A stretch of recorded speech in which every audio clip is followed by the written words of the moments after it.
ሰላም። በዩሮሎጂ ውስጥ በቅዳሜ ዳር ላይ ያለው ሮቦቲክስ ላይ እነጋገር። የሮቦቲክ ቀዶ ጥገና በጣም ውብ ይመስላል። ይህ የተሻለ አይነት የቁልፍ ቀዶ ጥገና ነው። በመሰረቱ የአለቃ እና የተገዥ ዝግጅት ነው። እኛ ቀዶ ጥገኞች አለቃ ነን እና የሮቦቲክ ዝግጅት የእጃችንን እንቅስቃሴ በቀላሉ የሚያውል ተገዥ ነው። የሮቦቲክ ቀዶ ጥገና ጥራት ያለው እይታ፣ የተሻለ እሳት እና በስራ ላይ ሳለ የተሻለ ትክክለኛነት ነው።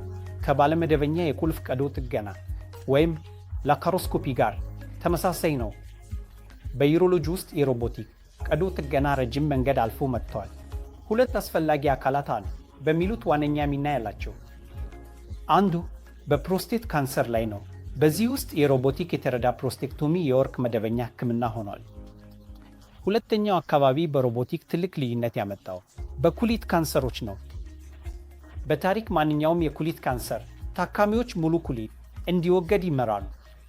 ነገር ግን በሮቦቲክ ቀዶ ጥገና የካንሰሩን ክፍል ብቻ በመወገድ እና የተለመደውን ኩሊት በተቻለ መጠን በመቆየት እንችላለን። በሮቦቲክ መሳሪያ እንኳን በተወሳሰበ የኩሊት ካንሰር ላይ ማስረጃ በማድረግ የተለመደውን እግዚአብሔር የሰጠውን ኩሊት ለታካሚዎቻችን ማስቀመጥ እንችላለን። እንግዲህ በኩሊት ካንሰር እና በፕሮስቴት ካንሰር ብቻ ሳይሆን በዩሮሎጂ በብዙ አካላት ውስጥ የሮቦቲክ ቀዶ ጥገና ልዩነት አመጣች። እኛ እንደ ተማሪ የሮቦቲክ ቀዶ ጥገኛ በአፖሎ ሆስፒታል ባነርጋታ መንገድ ከሚገኘው በጣም የተሻለው ዳቪንቺ ኤክሲ ሮቦቲክ ስርዓት ጋር አገልግሎታችንን እንሰጣለን። እናመሰግናለን።